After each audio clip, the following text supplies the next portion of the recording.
Number 2.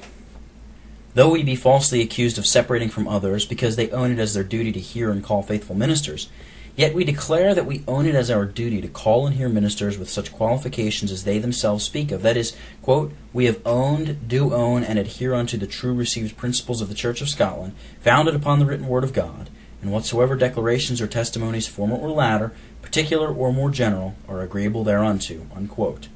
And we profess that we own it as our duty to call and hear all ministers against whom we have not just, solid, and valid exceptions. Yea, number 3, we profess and declare that we will call and hear such ministers as now we have just exceptions against, whensoever the right removal thereof shall satisfy our consciences by their condemning their defections, testifying before God and the world the resentment of the same, and taking up the right state of the quarrel.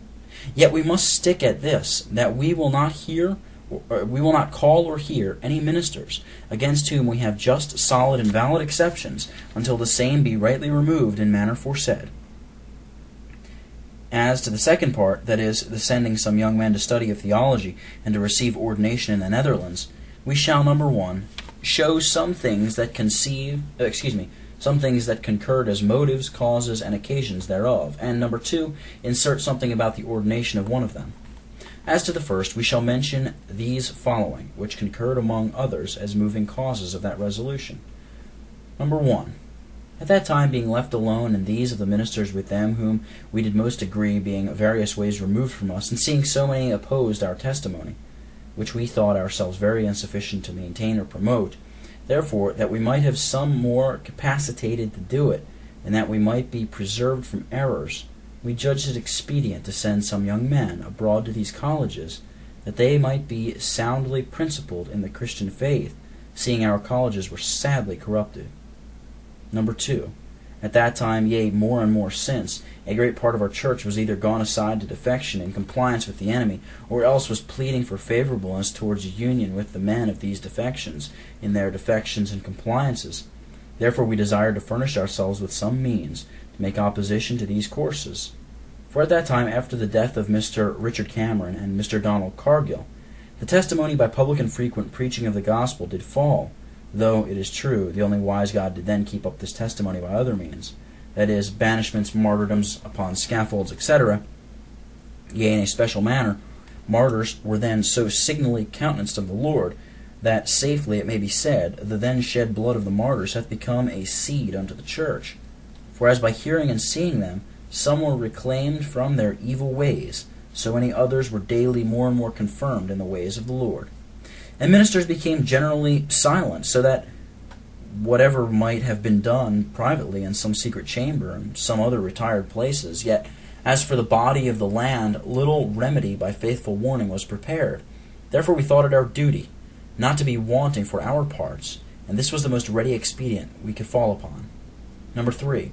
Because there was so great opposition made unto some of the witnesses of Christ, who had more faithfully witnessed against the defections of the time, we could not suffer them altogether to be buried, which in all appearance was then designed, for it cannot together be unknown how they had designed to bury our aforementioned testimony in our declarations, which was evident from their so much opposing the same. Number 4.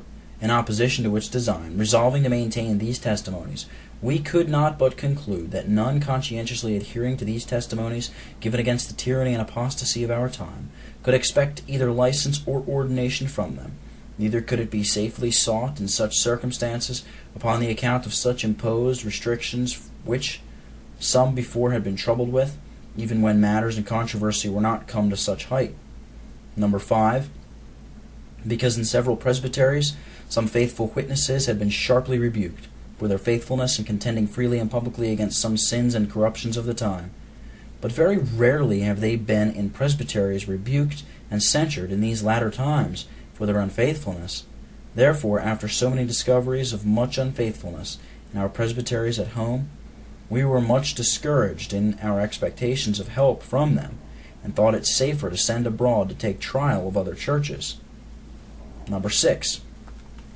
We knew assuredly that the Reformed churches of Christ abroad had a power to license and ordain ministers either to church universal, or, in particular cases, to particular churches, upon the request of a people, cumulatively, not privatively.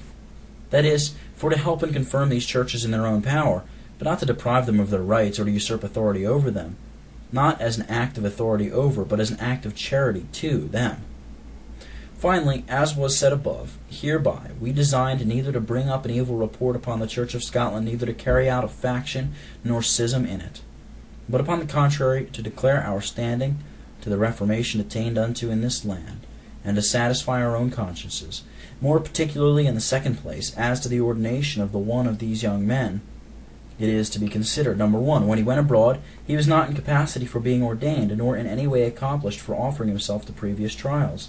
Number 2, there was then no hope of ordination here in Scotland, to any who agreed with us in all the parts of our testimony, neither could it be safely sought after upon the foresaid considerations.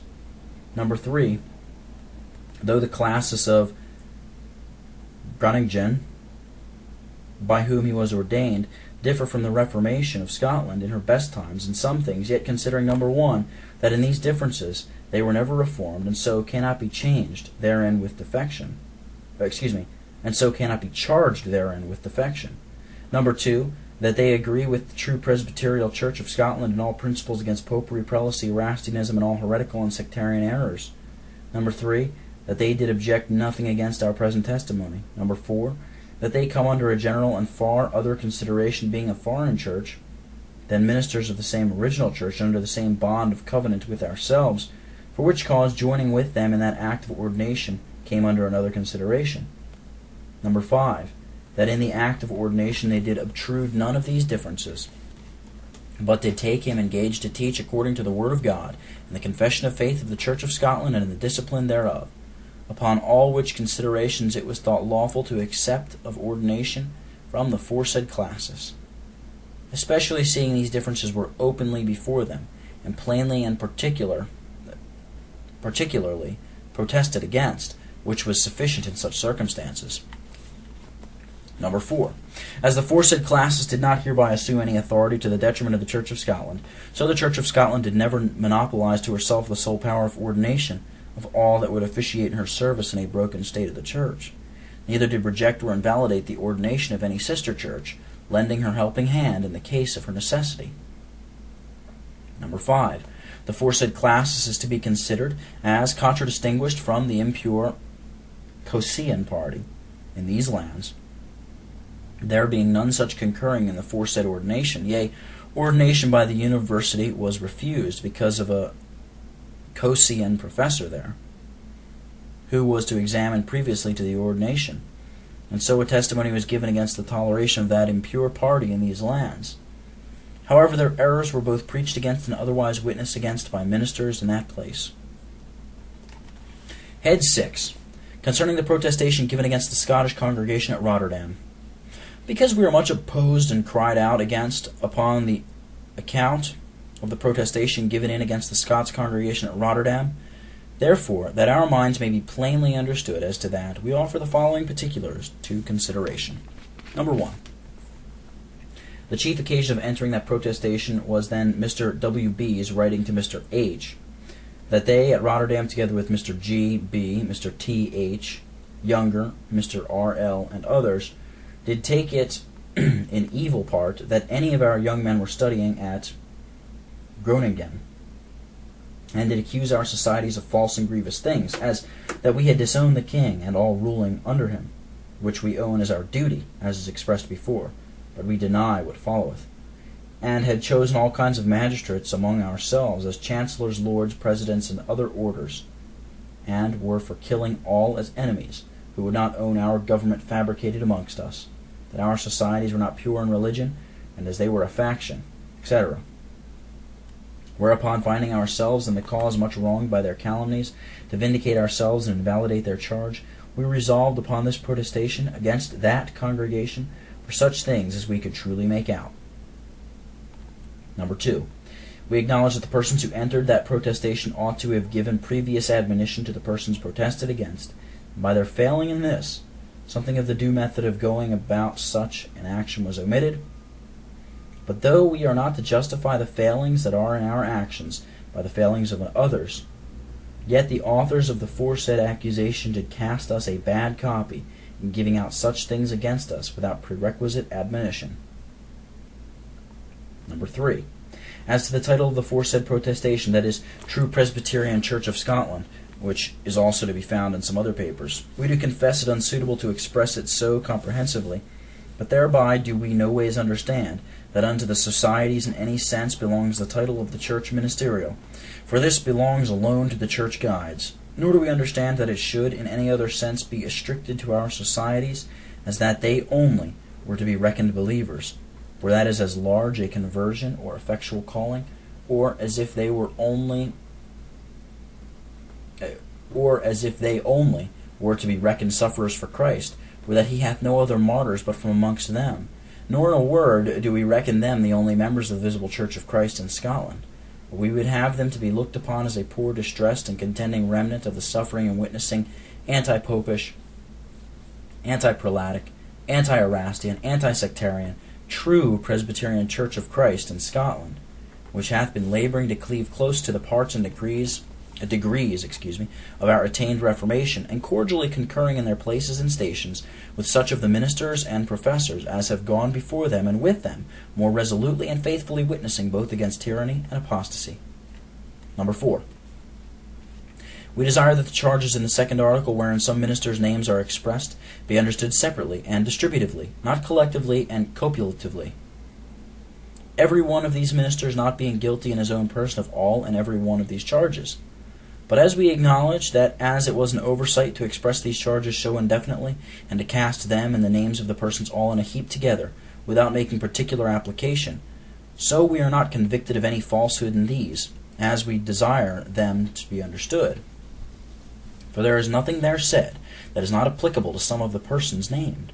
Yea, we may safely say that the foresaid information against us, spoken of in Mr. W.B.'s letter, mentioning some ministers' names, did give occasion of inserting of names in this protestation, especially of these ministers who were given up in the said letter as the principal authors of the foresaid information. Number 5. We do not mean by the word treacherously in the second article a design to betray, Neither does the word itself always import so much, but only a practical betraying of trust, whether it be designed or not. Nor do we mean that the epithets given to the associating parties, that is, godless, etc., are applied to all and every one of that company, for we do not doubt of the godliness of many of them, but only to some of them. Nor yet these words in the conclusion concerning the foresaid congregation, that is, that no pentacle of Christ's crown was asserted by them, are so extensively and universally understood by us, as that no pentacle at all of Christ's crown was asserted by them, but only that our controversies with some of the complying party of our church concerning Christ's prerogatives as king and what belongs to his crown was not asserted by them. We mean the necessary testimony against the supremacy, tyranny, and compliances with the same. However, we profess, as we are not to justify any expression whatsoever in that foresaid protestation, which is too extensively proposed, or favours of real bitterness, so we are not to condemn the scope thereof, albeit we acknowledge several unsuitable expressions in it. Number 6. Considering that the causes inserted, materially considered and rightly applied, are both true and sufficient for a protestation, we desire that it may be looked upon as a standing testimony, together with what contendings have formerly been by some faithful Scottish sufferers in that land, for the vindication of truth, and against the sad wrongs and abuses in that congregation, and while the causes inserted are maintained, and the offence and scandal given, not removed, yea, in very deed, a deep sense in the meantime of the sins witnessed against by the foresaid protestation, would make all therein involved more favorably and charitably to construct of the action.